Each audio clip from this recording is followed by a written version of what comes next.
சில பேர் வந்து கேட்பாங்க, இந்த ஏன் வந்து மண் பொம்மைகள் வைக்கணும் என்ன அப்படின்னு சில பேருக்கு வந்து ஒரு கேள்வி வரும். என்னன்னாமா, இப்போ வந்து உலகமே வந்து பஞ்சபூதத்தினால ஆனது.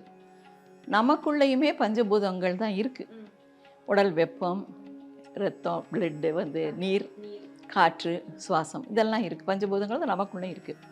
இப்போ வந்து இந்த பொம்மைகள், மண் பொம்மைகள் வந்து எல்லாமே பஞ்சபூதத்தினால ஆனது. எப்படின்னா, நிலம், மண் எடுக்கிறோம், என்ன தண்ணி விட்டு பிசைகிறோம், நீர் தண்ணி விட்டு பிசைகிறோமா, அப்புறம் தீ நெருப்பில் சுடுறோம், அப்புறம் காற்று காற்றில் உலர வைக்கிறோம், வானத்துக்கு கீழே நிலம், நீர், தீ, காற்று, வான் எல்லாமே கலந்த இதுதான் வந்து பஞ்சபூதங்கள். அந்த சிலை மண் பொம்மை, அந்த மண் பொம்மையை வச்சு நம்ம வருஷக்கணக்கு ஆராதனை பண்ணுறப்ப, நம்ம ஸ்லோகங்கள்லாம் சொல்லிகிட்டே வர்றப்ப அந்த எல்லா சக்தியும், நம்ம இந்த ஸ்லோகங்களுக்குள்ள எல்லா சக்தியும் அந்த பஞ்சபூதங்கள், அந்த சிலைகள் வந்து நல்லா வாங்கிக்கிட்டு உள்வாங்கிக்கிட்டு நல்ல சக்தியான பொம்மைகளாக இருக்கும்.